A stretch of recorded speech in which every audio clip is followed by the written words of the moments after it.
So the White House has released the drone incident in the Black Sea, and it says that it shows that yeah, Russia did attack the drone. The ongoing fallout from Tuesday's aerial encounter between a Russian fighter jet and a U.S. spy drone over the Black Sea. The White House says yesterday's dramatic footage purporting to show the incident, quote, decimates the Russian lie about what they say happened. Russian officials claim their jet did not hit the U.S. drone. Meanwhile, Chinese President Xi Jinping is set to visit Moscow next week for talks with Russian President Vladimir Putin. The state visit comes amid growing U.S. concerns that Beijing is considering sending lethal aid to support Russia in its war against Ukraine. NBC News White House correspondent Monica Alba joins us now for more on all of this.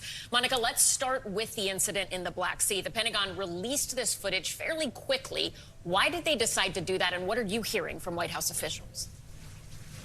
Hi there, Ellison. That's right. Essentially, this was to combat the narrative that the Russians had put out, that they didn't interact, that their aircraft didn't come into contact with this U.S. drone.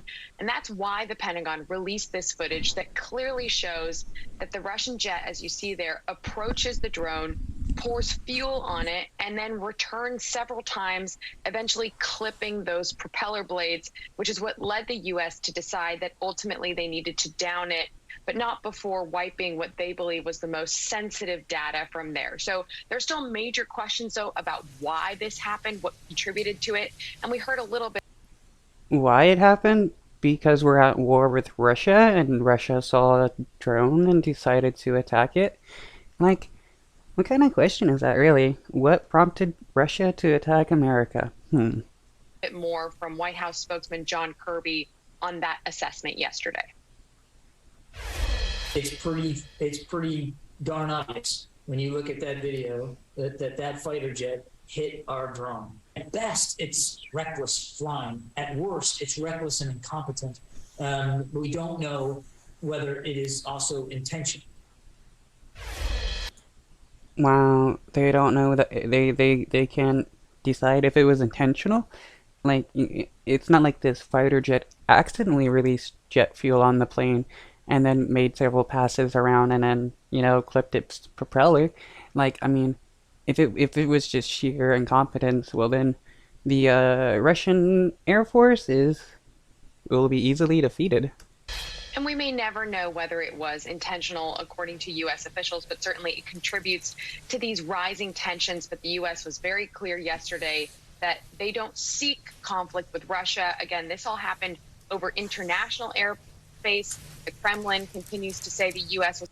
If this was a poor brown nation, the United States would have already put boots on the ground in that nation and started taking out the government and stuff. Acting in a hostile manner. That's why I think you saw the Pentagon release this video again to refute that and to back the U.S. narrative of what really occurred here, Ellison. Has Russia commented since this footage came out? So they said from the very beginning, again, that this was not their doing. They tried to deny any of that. And then since the video has come out, we haven't really seen as much of a response. The Russian Foreign Ministry just continues to say that it was the U.S. acting irresponsibly, when, of course, that's what Secretary of State Blinken has continued to say of the Russians. But we did hear a little bit more about the recovery efforts now underway, which, because of the depths of the Black Sea, are going to be completely complicated. But the Pentagon did offer a little more insight into how that could work if it does take place yesterday. We do have indications that Russia is likely making an effort to try to recover MQ-9 debris. However, we assess it's very unlikely that they would be able to recover anything useful, given a couple of factors. One, the fact, and I'm not going to go into details, but that we took steps to protect information aboard that aircraft. And two, the fact that it crashed in extremely deep water. So now the U.S. says they will continue to operate and fly U.S. drones in this region. They won't make any changes to that, but certainly another incident like this would add to already very tense relationship between the U.S. and Russia at this time, also. And Monica, quickly, while we have you, we mentioned earlier Chinese President Xi plans to sit down with Russian President Putin next week. How closely is the White House going to watch that?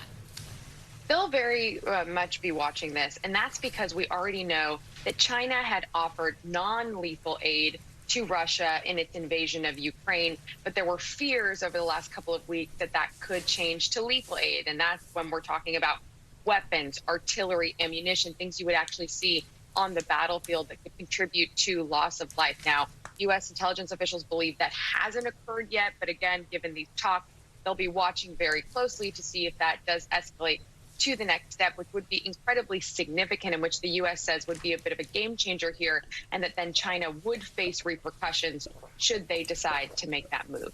Allison. Monica Alba, thank you so much.